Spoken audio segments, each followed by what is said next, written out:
መልበስ ስለሚመቸኝ ነው። በዛ ላይ ፕሮግራሙን እኔን አይመለከትም።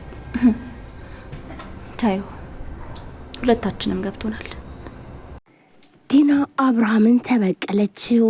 ማርኮንና ዲና ሌላኛው ድራማ ጀመሩ። አብርሃም እውነቱን ካወቀም በኋላ ዲናን ለአይንሽን አፈር ካራትን በኋላ ግን ደግሞ በፍጹም አይንሽን ማየት አልፈልግም፣ ስለዚህ ከቤቴ ውጭልኝ ብሏታል። በስጦታ መልክ የተሰጣት ውጤት በፍጹም የኔ አይደለም ብላም ትክዳለች። ስለዚህ እኔንን የማረጋግጠው በራሴ መንገድ ነው እንጂ በፍጹም እኔ በማላውቀው መንገድ እንዴት ነገር ሊሆን ይችላል?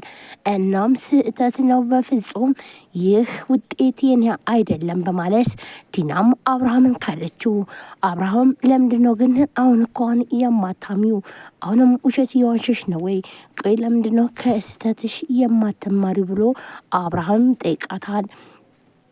አብርሃም ይህንን በሚጠይቃት ሰዓት ዲና ግን ደግሞ በፍጹም አሁንም ቢሆን እሺ አልልህም፣ ሌላ ክትትል ማድረግ እንችላለን፣ አሁኑኑ እና እንሂድ ዶክተር ጋር በማለት አብርሃምን ታፋጥጠዋለች። ዲና ጥፋቷን አውቃ እንኳን በይቅርታ ወይም ደግሞ ይቅር በለኝ ብላም ለመቀጠል አልፈለገችም።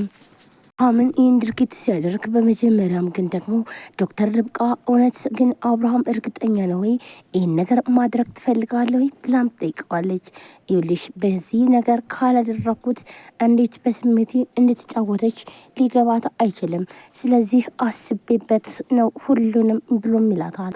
ማርኮንም ቤቱን ለቆም ከወጣ በኋላ ዲና ትደውለታለች። የኔ ፍቅር እንዴት ነው ብላም በምትልበት ሰዓት ቆይ አንቺ ደግሞ አሁን ነው ወይ የምትጠይቂኝ ብሎም ይላታል። ይኸውልህ የኔ ፍቅር ይሄ ነገር እኮ ለጋራ ጥቅማችን ነው እንጂ እንዴት ነው አንተን የምረሳ? ይህ የማይረባ ሰውዬ እኮ ነው በማለት ዲናም ወደ ማርኮን ሆና ማርኮን ለማሳመን ትሞክራለች።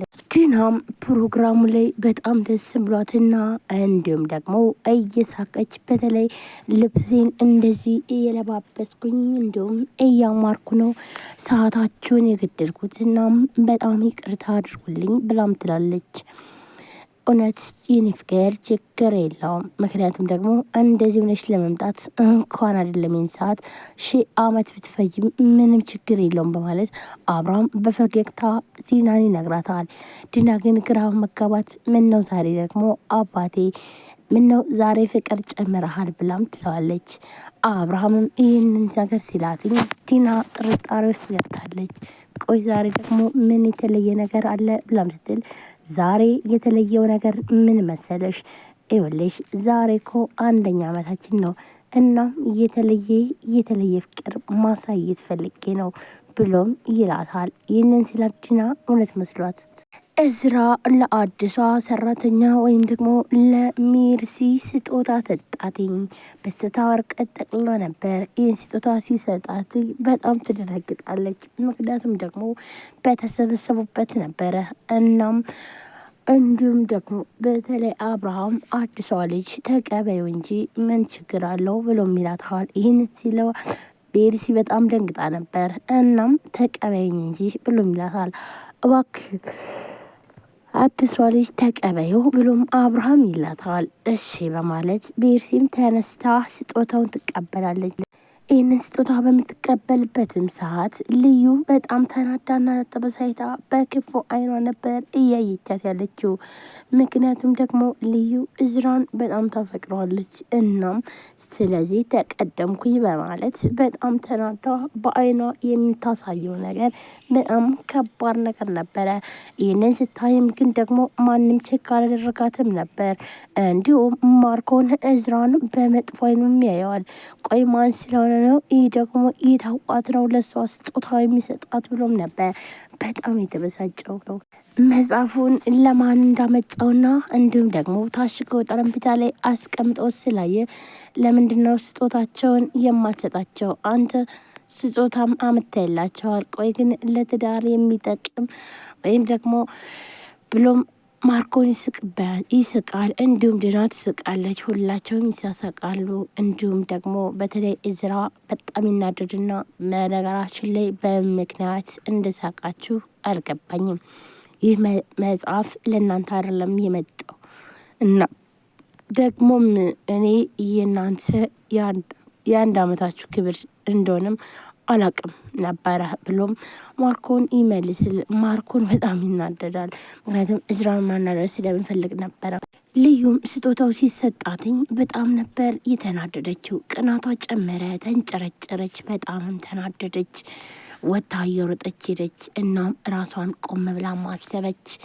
እናም አልናደድም፣ ምን አገባኝ፣ እንኳን አይደለም መጽሐፍ ለምን ላይብረሪውን አምቶ አይሰጣትም በማለት በጣም ትናደዳለች። ግን ደግሞ ቅጥል እያለችም ነበረ። በጣም ያበሳጫታል። ቆይ ለምንድን ነው ይህ ሁሉ ነገር እንዴት ለምን እያለች ነበረ።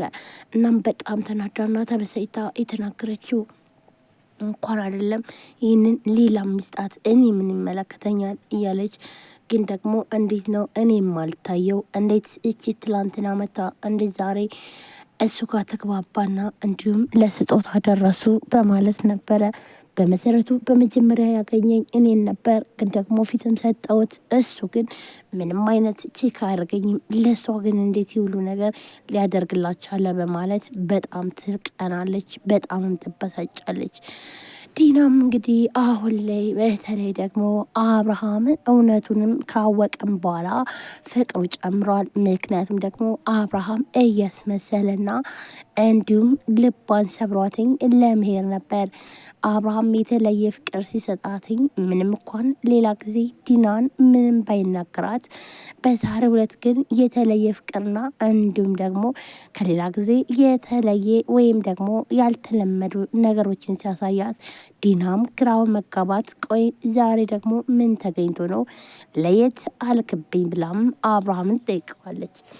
እናም አብርሃም ደግሞ ለየት የሚያደርገን በቅርቡ እንግዲህ ልጃችን ሊመጣ ነው። እሱ በጣም ትልቅ ደስታ ነው ዞልን የሚመጣ። በዛ ላይ ደግሞ የአንድ አመታችን ነው። ስለዚህ ለዛ ደስ ብሎ ነው ብሎ ዲናን አሁንም ቢሆን ይሸውዳታል ወይም ደግሞ ያስመስላል። ዲናም እውነት መስሏታል። አብርሃምም ይህን ነገር ከተናገረም በኋላ ማርኮንና የማርዳ ወንድም ወይም ደግሞ እዝራ ይፋጠጣሉ አንድ ጠረጴዛ ላይ ተቀምጠው። ነገር ግን ደግሞ በዛቸው ምክንያቱም አሁን ላይ ማርኮን ከቤት ተባረዋል። ምክንያቱም ደግሞ መኝታ ቤቱን በመያዝ ወይም ደግሞ ቆይ ማን ስለሆነ ነው እኔ ስንት አመት ስንት ጊዜ ያስኩትን ቤት ያስለቅቀኛል በማለት ማርኮንም በጣም ተናዶበታል። ተናዶም ሊናገረውም ይፈልጋል። ነገር ግን ምንም ነገር ማድረግ አልፈለገም ነበር። ሁሉን ነገር እየቻለ የሚገኝ ነበረ። እናም ቆይ እስኪ ለማንኛውም ይህ ለበጎ ነው ብሎም ነበር። እንዲሁም በተለይ አሁን ላይ ልዩን ያንጨረጭራትኝ እዝራ ምንም አይነት ቼክ አለማድረግ። ሰላም ጤና ይስጥልን ውድና የተከበራችሁ የቻናል ቤተሰቦች እንዴት ናችሁ? ለዚህ ቻናል አዲስ ሰብስክራይብ፣ ላይክ፣ ሼር በማድረግ ቤተሰብ ናችሁን ከልብ ነው የማመሰግነው። ውድ ቤተሰቦቼ እንግዲህ ዛሬም በአዲስ ቪዲዮ መጥቻለሁ። ሳቤላ ቀጣይ ክፍል ይዤላችሁ መጥቻለሁ። ቪዲዮ ላይክ፣ ሼር፣ ሰብስክራይብ በማድረግ ቤተሰቡ ናችሁም ከልብ ነው የማመሰግነው። ውድ ፋሚሊዎች እንግዲህ በዛሬው ዕለት የተፈጠረው ምንድን ነው የሚለውን ይዤላችሁ መጥቻለሁ ማለት ነው። እንግዲህ ሳቤላ ማለትም ዲና ጉድናለች። ያው ሁላችንም እንደምናውቀው አብርሃም የእርግዝናዋን ውጤት በስጦታ ወረቀት ጠቅልሎም ነበር የሰጣትኝ። ያንን ደግሞ ሽምጥጥ አድርጋም ክዳለች ማለት ነው። የካደችውን ምክንያት እንግዲህ ይህ ውጤት የኔ አይደለም በፍጹም፣ ስለዚህ ስህተት ነው፣ እኔ አላምንም፣ እኔ ራሴን አውቃለሁ። እናም አሁኑኑ ወደ ዶክተር መሄድ አለብን ብላ አብርሃምን ታፋጥጠዋለች። አብርሃምም ራሱን እንዲጠራጠር አደረገው። ነገር ግን ደግሞ ምንም ቢሆን እንኳን ዲና በጣም መጥፎ ሰውና እንዲሁም ደግሞ ተከራካሪ እንደሆነች አብርሃም ጠንቅቆም ስለሚያውቃት፣ ስለዚህ ከስህተትሽ እንድትመለሽ ራስሽን መውቀስ አለብሽ። ስለዚህ አሁንም ቢሆን አይን ባይን አትካች፣ በቃ ተይኝ ብሎ አብርሃም